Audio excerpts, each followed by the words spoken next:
내가 만나는 수많은 사람들이, 우리 주변에 오고 가는 많은 사람들이 예수 믿고 구원받은 사람들이라면 영원히 하나님과 함께, 그리고 나와 함께 이 세상에서도 행복하게 만났지만 천국에서도 함께 만날 사람들이라고 생각됩니다. 그러나 아무리 내가 가까이에서 만났던 사람이라 하더라도, 내 주변에 늘 오고 가는 사람이라 할지라도, 이 세상에서 나는 그리스도인으로 구원받은 사람으로 살았지만 그 사람은 구원받지 않은 사람으로, 그리스도인이 아닌 사람으로 살았다면 이 세상에서 잠깐 만났다가 헤어지고 마는 참 안타까운 관계가 아닐까 생각해 봅니다. 멸망으로 가는 이웃들이 있다면, 멸망으로 심판에 이르는 가족들이 있다면 우리는 깜짝 놀라서, 아니 이럴 수는 없어, 우리들이 아주 다급하게 구원의 손길을 펼 수밖에 없을 것입니다. 오늘은 다소 부담되는 전도에 대한 내용인데요, 이렇게 코로나 팬데믹 상황 속에서도 전도가 되느냐? 물론 안 됩니다. 그렇지만 그런데 왜 이런 말씀을 전해야 되느냐? 그것은 복음의 핵심이기 때문에 교회는 언제든지 복음에 대한 말씀이 선포되어야 하고, 복음을 전하는 것이, 그것이 설교이기 때문에 이 말씀을 우리는 같이 들어야 합니다. 그리고 2020년이 저물어 가니까 마음이, 또 이렇게 저물어 가는구나, 나이만 한 살 훌떡 넘기는구나, 그리고 구원받지 못한 우리 가족들, 그리고 이웃들이 스쳐 지나가는 많은 사람들이 안타까운 마음으로 생각이 들기도 합니다.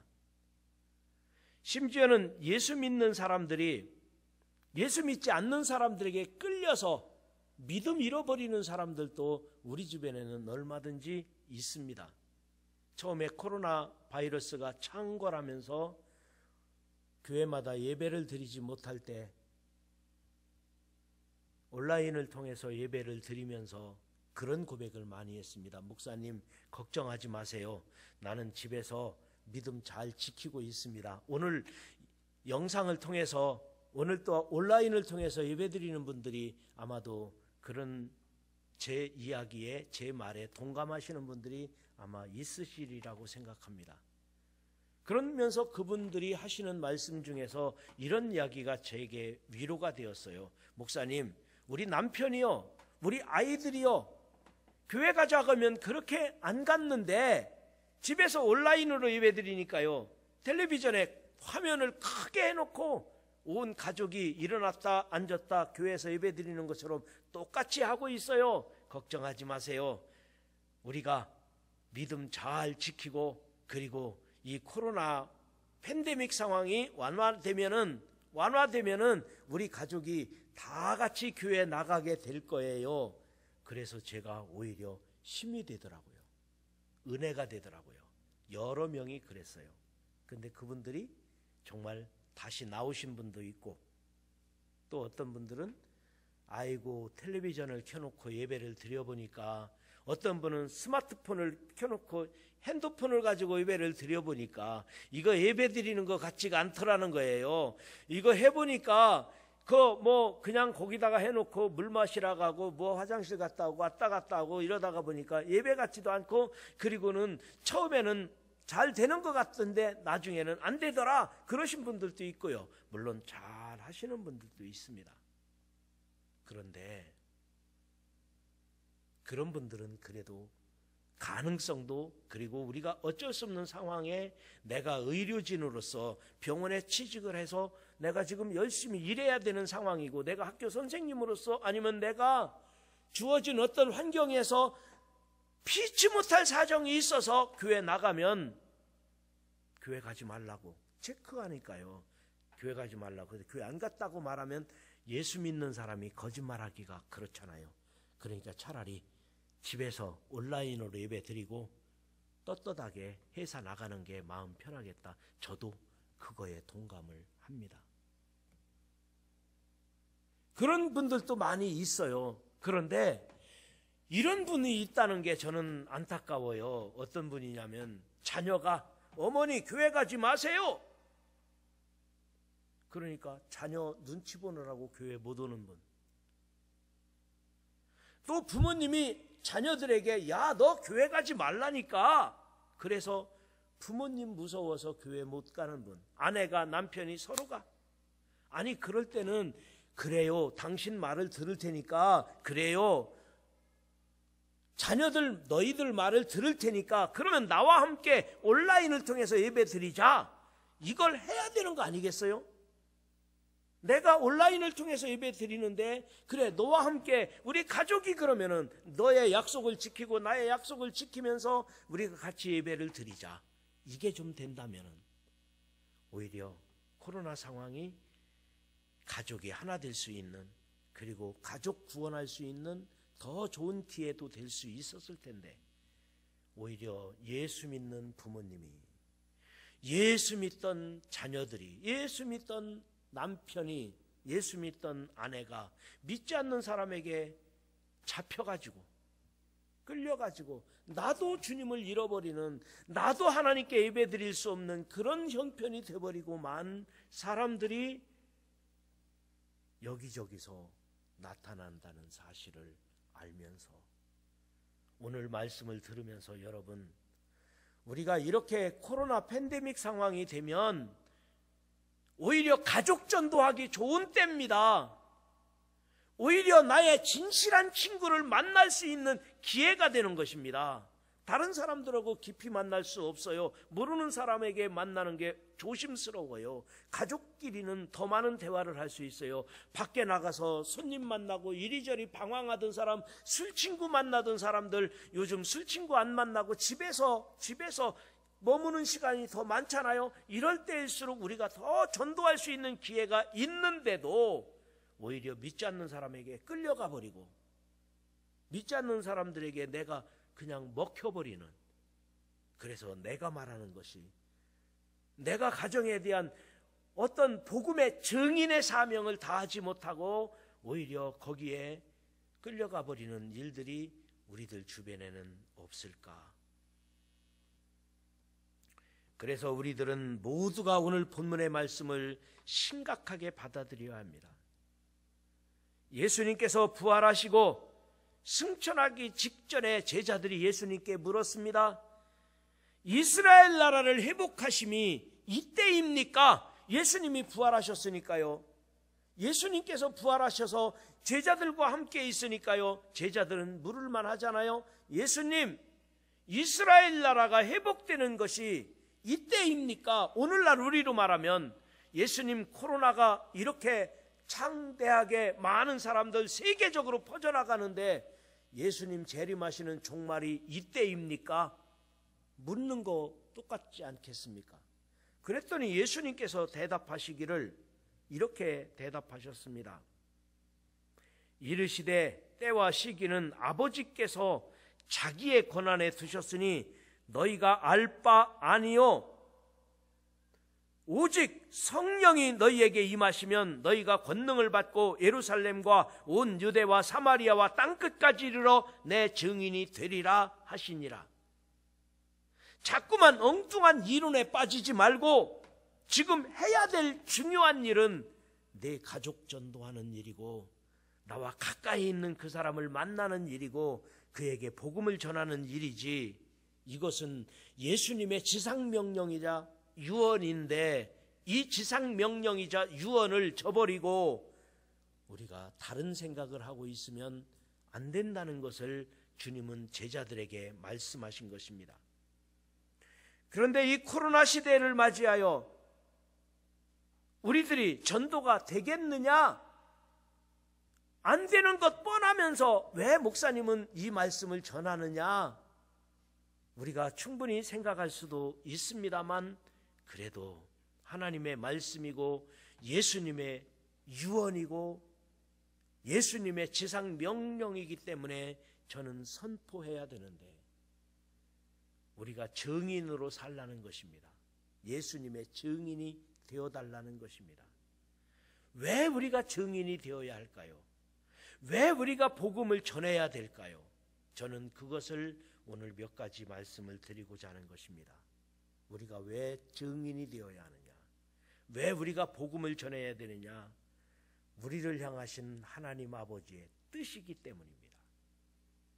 우리가 증인이 되려는 것은, 우리가 복음을 전해야 되는 것은 가장 첫 번째 이유가 있어요. 하나님 아버지의 뜻이기 때문에 그래요. 하나님의 뜻, 하나님의 소원, 하나님의 뜻이기 때문에 우리는 증인으로 사는 것입니다.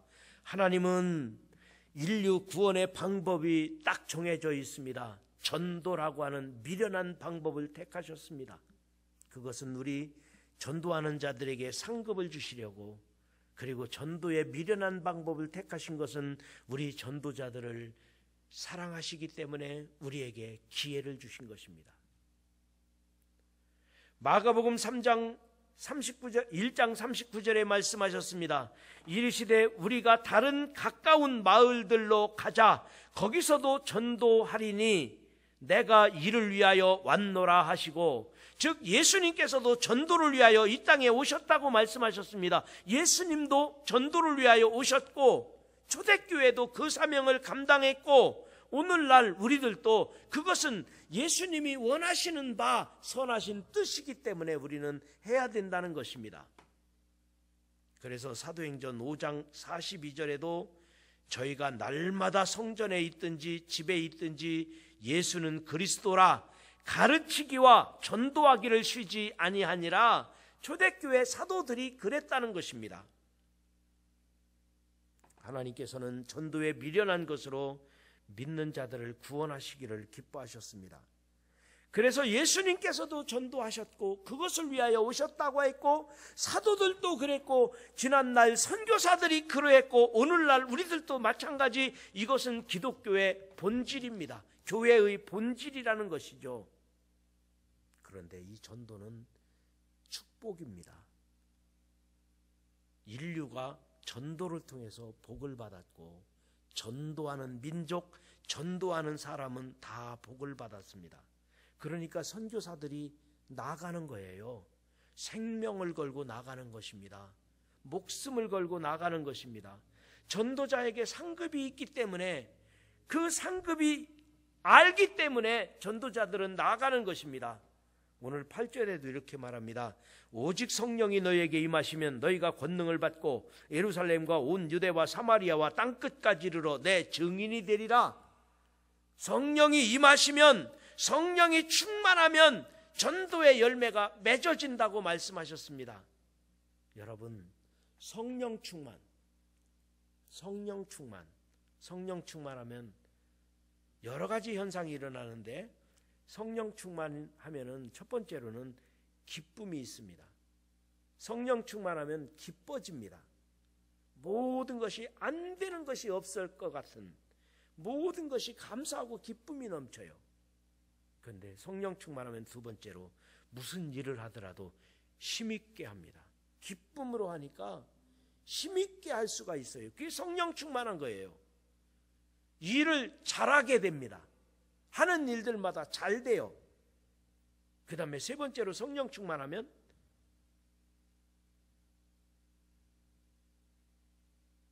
진리를 깨달아요. 알게 된다는 거죠. 성령님은 지혜의 영이고 진리의 영이기 때문에 내 죄가 뭔지도 알고 내가 무엇을 해야 되는지도 알고, 그래서 모든 것을 깨달아 알게 하는, 지혜롭게 하시는 영이 성령이에요. 자, 성령 충만하면 기쁨이 넘칩니다. 힘있게 일할 수 있습니다. 사람이 지혜롭습니다. 무슨 일을 다 통달하고 깨달아 알게 하시는 분이 성령이시거든요. 죄도 알고요, 내가 잘못된 것도, 그리고 내가 갈 바를 알고요, 어떻게 해야 될지를 알아요. 그런데 제가 네 번째로 드리려고 하는 말씀은 성령 충만하면 증인이 되게 한다는 것입니다. 성령 충만하면 증인이 되게 하시는 분이 성령이십니다. 우리는 증인된 삶을 위해서 생명을 던져서라도 그 사명을 감당하려고 하는 것은 성령 충만해서 그런 거예요. 성령 충만하기 때문에 우리가 그렇게 되는 것입니다. 여러분, 우리를 향하신 하나님의 뜻이 증인되는 것이라면 우리가 2020년이 저물어가는 이때에 이제 2달 반 남았는데 이제 1달 정도 지나면 크리스마스 이야기가 나올 거고요. 우리가 가족전도, 관계전도, 정말 지인을 주님께로 인도할 수 있는 일, 여러분 꼭 2020년 우리가 외치며 나가 전도할 수도 없어요. 선교사로 나가는 것도 아니고 가가호 방문해서 전도할 수 있는 것은 아니지만 여러분 꼭 증인돼서 우리 가까운 지인을 2020년이 지나기 전에 나는 그렇게 해야 되겠다, 그런 마음이 생기시면 아멘 하시기 바랍니다. 내가 때를 얻든지 못 얻든지, 그 사람이 듣든지 안 듣든지, 우리 가족이, 내 가까운 그 친구가 내 말을 듣고 따라오든지 안 듣든지 나는 증인된 삶을 살아야 되겠다, 그런 마음이 여러분 안에서 마음속에서 살아나시기를, 우러나시기를, 성령의 충만한 역사가 임하기를 주님의 이름으로 축원합니다. 그 다음에 우리가 2번째로 왜 증인이 되어야 하느냐, 왜 우리가 복음을 전해야 되느냐, 예수님의 유언이기 때문입니다. 예수님의 유언이기도 하지만 예수님의 지상 명령이기 때문입니다. 예수님의 유언이자 명령이라면 우리가 영적인 군사가 명령에 따라야 되잖아요. 영적인 자녀라면 예수님의 그 유언을 따라야 되지 않겠습니까? 그래서 예수님의 지상 명령을 행하는 것은 마귀와의 영적 전쟁이라고 생각합니다. 명령을 따르다 보면은 마귀는 이 영적 전쟁에 우리가 지도록, 우리가 넘어지기를 바라죠. 그런데 우리에게는 무기가 있습니다. 하나님이 주신 무기, 영적 전쟁에서 이길 수 있는 무기가 있는데 그게 뭐가 무기냐? 말씀이에요. 성경이 있어요. 그리고 우리가 설교를 들어요. 하나님의 말씀이 있습니다. 그래서 영적 전쟁에서 질 수가 없어요. 말씀이 있으니까요. 그리고 기도가 있어요. 기도가 있는 사람은 영적 전쟁에서 지지를 않아요. 그런데 3번째로 성령님께서 함께 하시기 때문에 성령께서 우리를 마귀와 싸워도 이기게 해주셔요. 그래서 우리가 전도하려고 하면은 방해가 얼마나 많은데요. 하기 싫지요. 그리고 전도하려는 마음을 가지면은요, 두려운 마음도 생기고요. 마귀가 자꾸만 넘어지게 하고 자꾸만 우리를 못하게 할 때가 많아요. 그런데도 우리에게는 좋은 무기가 있어요. 마귀를 이길 수 있는 무기, 하나님의 말씀, 성령의 검, 그리고 기도 능력이 있다는 거예요. 좋은 무기를 하나님이 주셨으니 우리는 마귀가 아무리 무서워도, 아무리 우리를 넘어지게 해도 넘어가지 않아요. 여러분, 제가 권총을 2개를 차고 있어요. 이쪽 거 고장나면 이쪽으로 쓰면 돼요. 권총을 2개를 가지고 있다고 봐요. 그리고 또 하나, 여기다 하나 더 넣었어. 그러면 권총이 3개가 있어요. 그런데 저쪽에서 무섭게 생긴 사람이, 마귀가 폼을 잡고 아무리 달려와도 하나도 겁나지 않죠. 이렇게 쏘면 돼요. 무기가 있잖아요. 이게 고장나서 이놈으로 쏘면 되죠. 또 이놈으로 쏘면 되잖아요. 마귀는 무기가 없어요. 뭐가 무기예요? 속이는 게 무기예요. 속이는 거, 거짓말하는 게 무기예요. 그거밖에는 없어요. 그러나 우리는 무기가 있는데, 기도라고 하는 무기가 있어요. 말씀이라고 하는 무기가 있어요. 성령님이라고 하는 무기가 있는 거예요. 그러니까 하나도 두렵지 않아요. 마태복음 28장 19, 20절에 그러므로 너희는 가서 모든 민족으로 제자를 삼아 아버지와 아들과 성령의 이름으로 세례를 베풀고 내가 너희에게 분부한 모든 것을 가르쳐 지키게 하라. 명령이에요.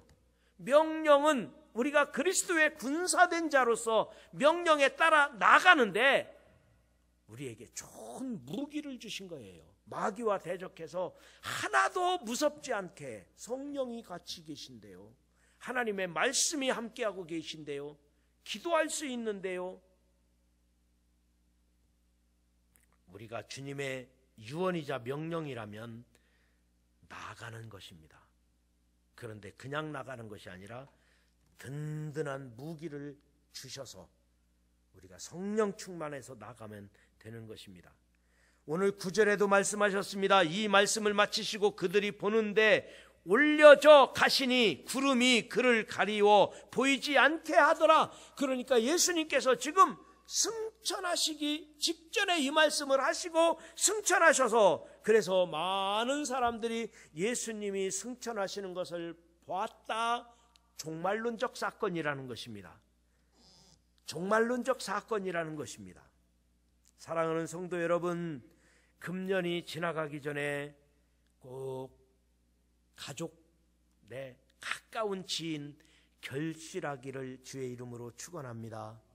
꼭 그럴 마음이 내 안에서 성령께서 움직여 주시면 아멘 하시기 바랍니다. 그렇게 여러분 마음속에서 가족을, 가까운 사람을, 정말 관계되는 사람을 우리가 좀 하려고 하는 마음의 결단이 필요합니다. 사람이 말하는 것을 보면 무엇이 관심이 있는지 그 마음 속이 보인다고 말합니다. 무엇을 말하느냐, 그것이 중요하다고 말합니다. 그런데 우리나라에서 중고등학생들이 제일 많이 쓰는 단어를 조사했어요. 조사한 내용을 많이 봤는데 관심이 제가 청소년들이 많이 쓰는 단어, 그 다음에 40, 50대 남자들이 많이 쓰는 단어 제가 찾아봤더니 청소년들, 중고등학생이 많이 쓰는 단어가 뭐냐면요. 첫 번째가 저기요, 저기요, 그 얘기를 많이 쓴다네요. 저기요. 두 번째가 있잖아요, 있잖아요라는 단어를 많이 쓴대요. 그 다음에 세 번째가 정말요, 정말요, 이 말을 많이 쓴대요. 그러면 40, 50대 남자들은 어떤 단어를 많이 썼느냐? 첫 번째가 진짜로, 진짜로 너 죽을래? 진짜로. 그 다음에 두 번째로 솔직히 말해서, 솔직히라는 단어가 두 번째더라고요. 그 다음에 세 번째가 인간적으로, 인간적으로 그럴 수 있어, 인간적으로라는 단어를 많이 썼다는 것입니다. 그래서 이 두 부류를 생각해 보니까 그들이 가장 많이 쓰는 단어가 못 믿는 거예요. 정말요? 애들이. 그리고 어른들은 솔직히 말해서 인간적으로, 진짜로 이런 말을 많이 썼다는 것을 보면은 우리 세상이 얼마나 믿지 못하는 세상이었는가, 그것을 말해주고 있다는 것입니다. 그렇다면 우리 기독교인들은, 구원받은 저와 여러분은 어떤 단어를 가장 많이 사용하고 계십니까? 제가 많이 사용하는 단어, 여러분 각자 어떤 단어를 제일 많이 사용해요? 감사합니다. 제일 많이 사용하죠? 김용순 장로님, 감사합니다. 성령 충만, 성령 충만합시다. 가장 많이 사용하는 단어일 거예요. 전도해야지, 전도합시다, 이런 단어도 많이 사용해야 될 거예요. 저희가 그래서 이 말씀을 준비해 놓고 저를 생각해 봤어요. 제가 어떤 단어를 제일 많이 사용하나. 코로나 시대를 만나서 저는 주여, 이 단어를 제일 많이 쓰더라고요. 입에서 자동으로 나와요. 주여. 이 내용 속에는 여러 가지가 들어있어요. 걱정도 되고, 어떤 때는 감사도 하고, 어떤 때는 위로도 받고, 하나님께 다 맡긴다는 뜻이기도 하고 감사하다는 뜻이기도 하고, 그래서 제가 어떤 단어를 많이 쓰나 생각해 봤어요. 저는 주여, 이 단어를 많이 썼어요. 여러분, 우리들이 이렇게 한 해가 저물어 가면서 나의 관심은 어디에 있으며 나는 어떤 말을 가장 많이 하는가, 이 코로나 시대를 맞이해서 전도하기 힘들어요. 할 수도 없어요. 그렇지만 우리 가족, 내가 가장 가까이 만나는 사람, 정말 전도할 수 없으니까 내가 1년 동안 살아남은 것만도 감사하고, 우리 반석교회가 예배 인원은 줄었지만 다른 교회는 오후 2시 예배 드리잖아요. 그러니까 오후 2시 예배 드리는 교회 이야기 들어보니까 11시 예배 드리고 오후 2시까지 식사하고 모임 갖고 그러다가 2시 예배 드린대요. 그러다가 코로나가 되니까 2시 예배 드리니까 2시 예배는 다 가고 드릴 수가 없다는 거예요. 그래서 한국교회가요, 위기 첫 번째가 저녁 예배 없어진 거예요. 오후 2시로 바꿨는데 오후 2시 예배가 사라진 거예요. 한국교회가. 이게 심각하더라고요. 우리가 생각한 것보다, 제가 주여 하루에도 수백 번 주여 주님을 찾으며 교회를 생각하고 하나님 앞에 고백하며 이렇게 걱정을 하는데, 다른 교회 얘기 들어보면 아주 심각한 것을 볼 수가 있어요. 저녁 예배가 사라진 거예요. 오후 예배가 사라졌다는 거예요.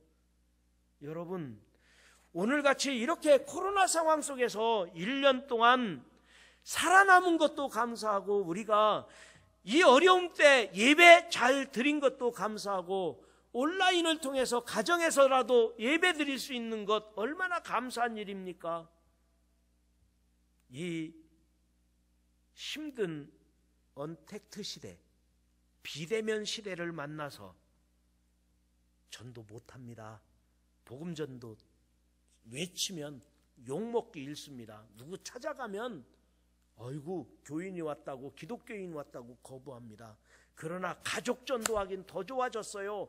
진짜로 친한 친구를 만나서 전도하는 것은 더 잘 먹힌다고 합니다. 그래서 2020년 저물어가는 이때에 우리가 꼭 결실할 수 있기를 주님의 이름으로 축원합니다. 마지막 한 가지 더 말씀을 드려야 되는데, 그래도 시간은 가지만 짤막하게 더 말씀을 드린다면, 왜 전도해야 되느냐? 교회가 살고 나와 가정이 사는 길이기 때문입니다. 전도는 교회가 사는 길이고 나와 가정이 사는 길이기 때문에 우리는 증인이 되려고 하는 것입니다. 예수님께서 승천하시는 모습은 신비로운 사건이고 종말론적 사건이었다고 말씀을 드렸습니다. 성도들이 예수님이 승천하시는 것을 보고 주님이 올라가신다, 승천하신다. 그런데 하늘의 천사가 말하기를 예수님께서 올라가신 그대로 다시 오시리라, 다시 오신다고 약속하시면서 그날이 되기까지 땅끝까지 이르러 증인이 되라. 이것이 주님의 말씀이셨던 것입니다. 10절, 11절 우리 끝절이죠. 한 목소리로 같이 다시 한번 읽어볼까요? 사도행전 1장 10절과 11절 다 같이 시작. 올라가실 때에 제자들이 자세히 하늘을 쳐다보고 있는데 흰 옷 입은 두 사람이 그들 곁에 서서 이르되 갈릴리 사람들아 어찌하여 서서 하늘을 쳐다보느냐? 너희 가운데서 하늘로 올려지신 이 예수는 하늘로 가심을 본 그대로 오시리라 하였느니라. 아멘. 본문을 생각할 때 복음 증거는 종말론적 사건이고, 그리고 영원히 사는 길을 제시하는 것입니다. 내 주변에 아무리 가까운 사람이라 할지라도 나는 예수 잘 믿지만 예수 안 믿으면 이 세상에서 잠깐 친구일 뿐이지 언젠가는 헤어질 수밖에 없다는 것입니다. 종말론적 사건이라는 것입니다. 어떤 집사님이 자기는 성령 충만한 것이 두렵다고 하더라고요. 왜 성령 충만한 것이 두려우냐? 아까 말씀드린 대로 성령 충만하면 기쁜데, 성령 충만하면 무슨 일을 해도 힘있게 할 수 있는데, 성령 충만하면 기쁘고 힘있게 할 수 있고, 성령 충만하면 모든 것을 깨달아 알아 지혜로워지는데, 그랬더니 하시는 말씀이 자기가 어렸을 때 성령 체험하고 은혜 체험하고 내가 선교사로 가기로 다짐을 했대요. 어린 시절에 선교사로 가기로 다짐을 했는데 내가 성령 받으면 하나님이 자기 보고 아프가니스탄으로 가라고 할 것 같대요. 그래서 아프가니스탄으로 가라고 할까 봐 그래서 성령 충만한 것이 두렵다는 거예요. 그래서 그랬어요. 당신 그런 믿음 가지고 무슨 아프가니스탄 가느냐고. 대전에서 전도도 못하는데 아프가니스탄 가서 생명 바치고 그렇게 선교사로 주님이 당신을 부르지 않을 거니까 걱정하지도 말고 성령 충만함을 받으세요. 그렇게 말했던 바가 있었습니다. 여러분, 하나님께서는 우리에게 여기 나의 삶의 현장에서 복음 증인이 되라는 거예요. 우리 가정에서 내가 가까운 사람에게 내 삶의 현장에서 오늘 내가 만나는 사람에게 먼저 복음을 전하라는 거예요. 예루살렘과 사마리아와 땅끝까지 지금 예루살렘에서 말입니다. 누가복음 24장 48절에 너희는 이 모든 일의 증인이다. 사도행전 3장 15절에도 하나님의 죽은 자 가운데서 살리셨으니 우리는 다 이 일의 증인이로다. 증인된 우리들은 하나님 앞에 증인으로 살아야 될 사명이 있어요. 그런데 오늘날 예배를 비대면 예배, 대면 예배, 이게 어디서 들어보지도 못한 얘기가 정부에서 그랬는지 언론이 시작했는지 비대면 예배라는 얘기 들어봤어요? 대면 예배라는 얘기 들어봤어요? 들어보지도 못한 이런 말이 생겨났는데 누가 그러더라고요. 성경에 나와요. 목사님 원래 성경에 나와요. 그래서 제가 찾아보니까 진짜 나오더라고요. 구약시대에 하나님을 대면하면 죽는다. 그런 성경이 나와요. 하나님을 대면한 자가 없다. 그래서 찾아보니까 정말 그렇더라고요. 브니엘에서 야곱이 하나님을 대면했고 호렙산에서 모세가 하나님을 대면했고 그리고 나머지는 하나님을 대면하면 죽는다는 거예요. 그리고 신약에 와서도 제자들은 예수님을 대면했지만 오늘 본문 말씀에 예수님이 승천하신 다음부터는 예수님을 대면할 자가 없는 거예요. 우리가 다 비대면 예배를 드리는 거예요. 그래서 아마 대전 시청에서 나오면 왜 대면 예배 드립니까? 비대면 예배 드리세요. 이렇게 권면하면 제가 이 얘기를 좀 해볼까 그랬죠.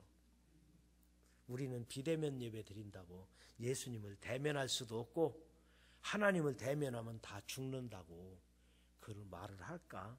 그런데 그거 설명하려면 한참 걸리기 때문에 설명 듣지도 않을 거예요. 여러분, 우리는 정말 예수 믿기 힘든 시대를 살고 있고 전도하기는 정말 힘든 시대를 살고 있습니다. 내 믿음이야 지키지만 나야 흔들리지 않지만 믿지 않는 사람들을 어떻게 전도해야 될까? 그래서 저는 제일 많이 쓰는 단어가 주여라고 했죠. 어떻게 해야 될지 주님께 지혜를 구하는 것입니다. 요한복음 14장 6절에 말씀하셨습니다. 예수님께서 이르시되 내가 곧 길이요 진리요 생명이니 나로 말미암지 않고는 아버지께로 올 자가 없느니라. 그래서 우리는 예수님을 전하는 것입니다. 예수님을 증인이 되는 것입니다. 여러분, 힘들어도 가까운 사람에게 꼭 예수님이 유언이니까 예수님의 명령이니까 증인돼 주시기를, 증인으로 사시기를 주님의 이름으로 축원합니다. 다시 말씀을 마치면서 정리를 다시 한번 해본다면 내 증인이 되라고 주님은 말씀하셨습니다. 왜 우리가 증인이 되어야 되느냐? 우리를 향하신 하나님의 뜻이기 때문입니다. 하나님의 유언이자 지상 명령이기 때문입니다. 그리고 교회가 사는 길이고 우리 가정과 내가 사는 길이기 때문입니다. 이제 2020년이 저물어가면서 우리가 이 2020년 코로나 때문에 정신없이 한 해를 그냥 이렇게 보내고 있는데 그래도 내가 소중한 사람 한 사람을 전도한다면 2020년 가장 의미 있는 한 해가 될 겁니다. 2020년 정말 보람 있는 한 해가 될 것입니다. 큰 건을 하나 한 해가 될 것입니다. 2020년 다 힘들어하지만 다른 사람들은 다 낙심하고 있지만 내가 정말 사랑하는, 내가 소중히 여기는 그 사람을 천국 백성으로 세워놓는다면 2020년 성공한 한 해가 될 것입니다. 여러분, 우리 반석교회 성도들이 성공한 2020년 보내시고 우리 반석교회가 2020년이야말로 다 힘든 때, 다 어려워한 때 반석교회는 성공한 교회가 되는 우리 교회가 살고 여러분의 가정과 여러분의 삶이 사는 역사가 일어나기를 주님의 이름으로 축원합니다.